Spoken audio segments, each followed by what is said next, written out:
ഞാൻ വലിയ വിദ്യാഭ്യാസമുള്ള ഇല്ലെങ്കിൽ മുന്നോട്ട് പോകാൻ സാമ്പത്തിക നല്ല ശേഷിയുള്ള കുടുംബത്തിലല്ല ജനിച്ചത്. അതുകൊണ്ട് തന്നെ ജീവിതത്തിൽ ജയിക്കണം എന്ന് ഭയങ്കര താല്പര്യമുണ്ട്. ഈ ജയിച്ചവരും തോറ്റവരും തമ്മിലുള്ള വ്യത്യാസം എന്താണ് എന്ന് എപ്പോഴും ചിന്തിക്കുമായിരുന്നു. അപ്പൊ ഇതിന് പല സ്ഥലങ്ങളിലും പല ഉദാഹരണങ്ങൾ കിട്ടിയിട്ടുണ്ട്. അതിൽ എന്നെ സ്വാധീനിച്ച ഒരു സംഭവം പറയാം. മുഖവരി എന്ന ഒരു തമിഴ് സിനിമ നിങ്ങൾ കണ്ടിട്ടുണ്ട്. അങ്ങനത്തെ സിനിമകളൊക്കെ മലയാളത്തിൽ ഉണ്ടാക്കപ്പെടണമേ എന്ന് ഞാൻ ജയസൂര്യയോട് സ്നേഹത്തോട് അഭ്യർത്ഥിക്കുകയാണ്. കാരണം ആ സിനിമയിൽ ഒരു നായകൻ അജിത്താണ് ആ സിനിമയിൽ അഭിനയിച്ചേക്കുന്നത്. നിങ്ങൾ ആ സിനിമ കാണും. ഇദ്ദേഹം മ്യൂസിക് ഡയറക്ടർ ആവാൻ വേണ്ടി ലക്ഷ്യം തീരുമാനിക്കുന്നു. നിരന്തരമായി പൊരുതുന്നു. അദ്ദേഹം ചെയ്യുന്ന എല്ലാ ശ്രമങ്ങളും പരാജയപ്പെടുന്നു. ഇങ്ങനെ പരാജയപ്പെട്ടുകൊണ്ടിരിക്കുന്ന സമയത്ത് പക്ഷേ ഇദ്ദേഹം തിരികെ ശ്രമിച്ചുകൊണ്ടിരിക്കുന്നു. ഒരു ദിവസം ഇയാളുടെ ഡയറി വീട്ടിലിരിക്കുകയാണ്. അതിന്റെ അനിയത്തി ആ ഡയറി എടുത്ത് വായിക്കുകയാണ്. അപ്പൊ ആ ഡയറിയിൽ എഴുതിയിരിക്കുകയാണ് 2000 കൊല്ലത്തെ ഡയറിയിൽ എഴുതിയിരിക്കുകയാണ് ഞാൻ 2002 മ്യൂസിക് ഡയറക്ടർ ആവുമെന്ന്. 2002 ഡയറിയിൽ എഴുതിയിരിക്കുന്നു ഞാൻ 2004 മ്യൂസിക് ഡയറക്ടർ ആവുമെന്ന്. അപ്പൊ ഇങ്ങനെ ഇത് എടുത്തു വെച്ചിട്ട് ഇവിടെ ചോദിക്കുകയാണ്, അജിത്തിനോട് ചോദിക്കുകയാണ്, നായകനോട് ചോദിക്കുകയാണ്, ഓരോ കൊല്ലവും ഇങ്ങനെ ആവും എന്നാണല്ലോ നീ എഴുതിയേക്കണേ, പക്ഷെ നീ ആയില്ലല്ലോ എന്ന് കളിയൊക്കെ. ജീവിതത്തിൽ തോറ്റു നിൽക്കുന്ന സമയത്ത് അടുത്ത് നിൽക്കുന്നവർ കുത്തിയാൽ ഭയങ്കര വേദനയുണ്ടാകും. അത് ഇവിടെ തോറ്റവർക്ക് അനുഭവം ഉണ്ടാവും.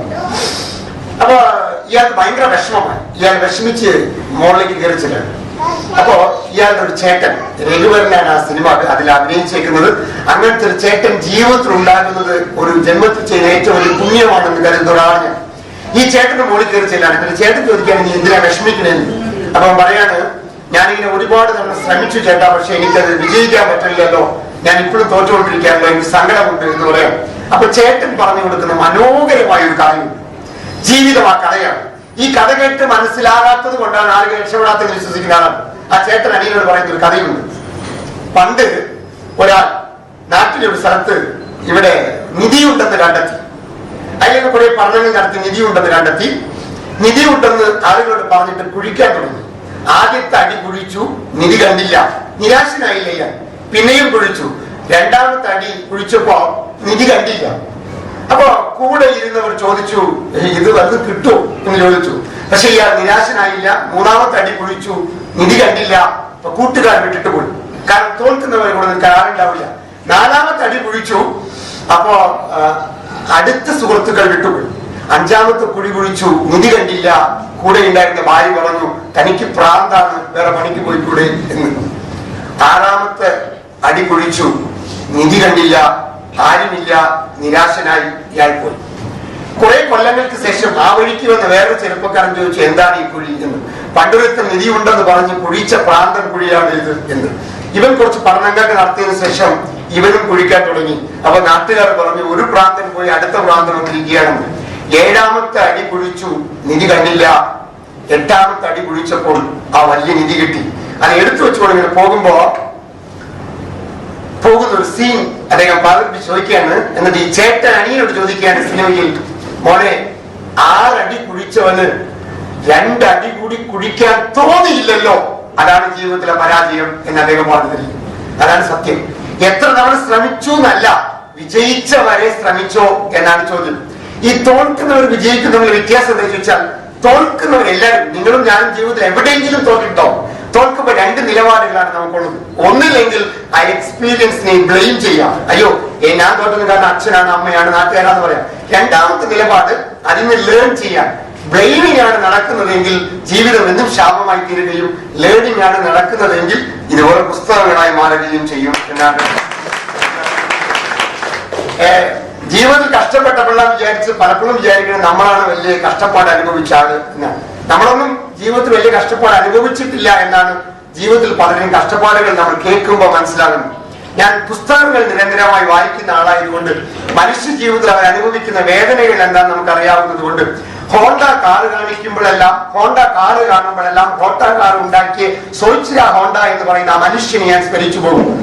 28ാമത്തെ വയസ്സിൽ തനിക്കൊരു കമ്പനി തുടങ്ങുന്ന ആഗ്രഹത്തോടു കൂടി പിസ്റ്റൾ റിംഗ് ഉണ്ടാക്കിയിട്ട് വിഷമം വരുമ്പോൾ തോറ്റു പോകും. അതിന്റെ പണ്ട് ഫോൺ വിളിച്ചു ചോദിക്കും, സാറേ ഇങ്ങനെ അടി കിട്ടിയിരിക്കുകയാണ്, എന്താ ചെയ്യേണ്ടതെന്ന് അറിയാൻ പാടില്ല, ഭയങ്കര നിരാശയാണ് തോൽക്കുന്നവർ. ദയവാൻ ഇയാളുടെ പുസ്തകം എടുത്ത് വായിച്ചു നോക്കണം, ഇയാളുടെ ജീവിതം എന്താണെന്ന്. പിന്നെ നമുക്ക് ജീവിതത്തിൽ വിഷമിക്കേണ്ടി വരില്ല എന്നതാണ്. 28-ാമത്തെ വയസ്സിൽ ഒരു ചെറിയ വർക്ക്ഷോപ്പ് തുടങ്ങി പിസ്റ്റൺ റിംഗ് ഉണ്ടാക്കി കൊണ്ടുപോയിട്ട് ടൊയോട്ട കമ്പനിയിൽ കൊടുക്കുകയാണ്. അന്ന് ടൊയോട്ട കമ്പനിയുണ്ട്, ഹോട്ട കമ്പനി ഇല്ല. കൊണ്ട് ചോദിക്കുകയാണ് പിസ്റ്റൾ റിംഗ് ഉണ്ടാക്കി കൊണ്ടുപോയിരിക്കുകയാണ്. ആ പിസ്റ്റൾ റിംഗ് ഉണ്ടാക്കുവാൻ വേണ്ടിയുള്ള ക്യാപിറ്റൽ സംഘടിപ്പിച്ചത് സ്വന്തം ഭാര്യയുടെ കഴുത്തിൽ കിടന്ന മാലയാണ്. ആ മാല കൊണ്ടുപോയി വിറ്റിട്ട് ക്യാപിറ്റൽ ഉണ്ടാക്കിയിട്ട് പിസ്റ്റൾ റിംഗ് ഉണ്ടാക്കിയിട്ട് പ്രത്യാശയോടുകൂടി ഹോണ്ട കമ്പനിയിൽ ചെന്നപ്പോ ഹോണ്ട കമ്പനിക്കാർ റിജക്ട് ചെയ്യാണ്.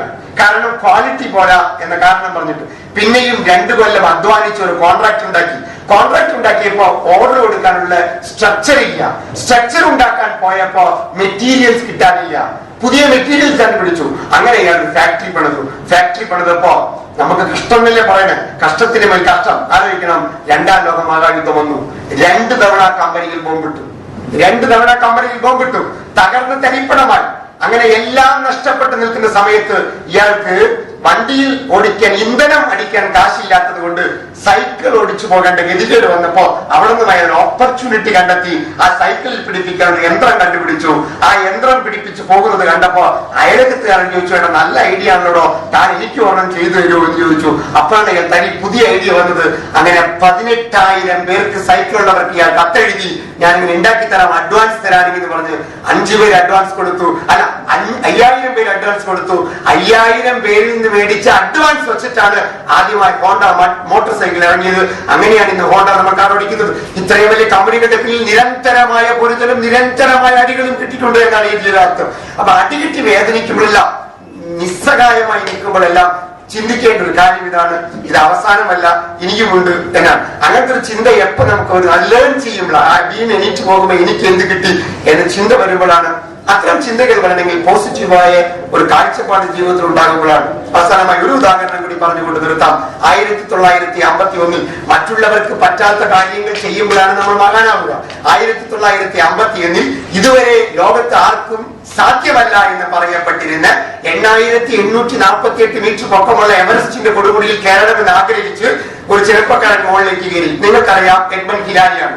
ആദ്യത്തെ തവണ പോയി തിരിച്ചു വന്നു. നാട്ടുകാർ മുഴുവനും കളിയാക്കി, അസാധ്യമായ കാര്യം, ഒരിക്കലും നടക്കാത്ത കാര്യമെന്ന്. പക്ഷെ ഇദ്ദേഹം വിശ്വാസത്തിന്റെ പുറത്ത് കയറി മുകളിൽ കയറി എത്താൻ പറ്റിയില്ല. കാരണം ശ്വാസം മുട്ടനുഭവപ്പെട്ട് തിരിച്ചു പോന്നു. എന്നാൽ തോറ്റുകൊടുക്കാൻ മനസ്സനുവദിക്കാത്തത് കൊണ്ട് 1952 അദ്ദേഹം 2ാമത്തെ തവണ കയറി വിജയിക്കുമെന്ന് ആഗ്രഹിച്ചു. ലോകം മുഴുവനും കളിയാക്കി. കാരണം 1924 ജോർജ് മല്ലേരി എന്ന് പറയുന്ന ഇംഗ്ലണ്ടുകാരനാണ് കയറി എന്ന് അവകാശപ്പെടുന്നത്. പക്ഷെ തിരിച്ചു കിട്ടിയത് ശവമാണ് 99. അതുകൊണ്ട് അവിടെ ശവം ചീഞ്ഞു പോകില്ല. അങ്ങനെ വിചാരിച്ച് 52 കയറി പരാജയപ്പെട്ട് തിരിച്ചു വന്ന് തളർന്നിരിക്കുന്ന എഡ്മണ്ട് ഹിലാരിയോട് തന്റെ അനുഭവം ഷെയർ ചെയ്യാൻ വേണ്ടി ഇംഗ്ലണ്ടിലെ പർവ്വതാരോഹണം ചെയ്യുന്നവരെ വിളിച്ചിരുത്തി ഒരു മീറ്റിംഗ് നടത്തിയപ്പോ അവിടെ വന്ന് തോറ്റവൻ എന്ന് ലോകം അവകാശപ്പെട്ട എഡ്മണ്ട് ഹിലാരി പറയുന്ന മനോഹരമായ ഒരു വാചകമുണ്ട്. ഇങ്ങനെ സംസാരിച്ചുകൊണ്ടിരിക്കുമ്പോൾ പെട്ടെന്ന് വാക്കുകൾ കിട്ടാതെ വന്നപ്പോ എഡ്മണ്ട് ഹിലാരി മൈക്ക് മാറി മുമ്പിൽ വന്നത് കൊണ്ട് പറയാണ്, അവിടെ ഹിമാലയ പർവ്വതത്തിന്റെ ആ എവറസ്റ്റിന്റെ ഫോട്ടോ ഉണ്ടായിരുന്നു. വന്നിട്ട് പറയാണ്, ഈ എഡ്മണ്ട് ഹിലാരി പറയാണ്, ഞാൻ തോറ്റു എന്ന് കരുതരുത്. കാരണം എവറസ്റ്റേ, നിന്റെ വളർച്ച അവസാനിച്ചു, പക്ഷേ ഇപ്പോഴും ഞാൻ വളർന്നുകൊണ്ടിരിക്കുന്നു. അതുകൊണ്ട് ഈ കൊടുമുടി എന്റെ കാലുകൾക്ക് താഴെ തകരുമെന്ന് പറഞ്ഞ് ചുമ്മാ പറഞ്ഞതല്ല. 1953 ലോകത്ത് ഒരുത്തരം കയറാൻ പറ്റില്ലെന്ന് പറഞ്ഞ എവറസ്റ്റ് കൊടുമുടിയിൽ ഈ മനുഷ്യൻ തന്റെ വലതുകാലം കുത്തി 4 പതാകകൾ കുത്തിയപ്പോ ലോകം ഒന്ന് കണ്ണു തള്ളിപ്പോയി. അത്തരം കണ്ണു തള്ളി എഡ്മണ്ട് ഹിലാരിക്ക് മാത്രമല്ല, ലോകത്തുള്ള എല്ലാവർക്കും സാധ്യമാണ്. അത് നമുക്കും സാധ്യമാണ്, നിങ്ങൾക്ക് എനിക്കും സാധ്യമാണ്. അത് നമുക്ക് ഉണ്ടാവട്ടെ എന്ന പ്രത്യാശയോടുകൂടിയാണ് ഞാൻ ഈ പുസ്തകം അവതരിപ്പിച്ചത്.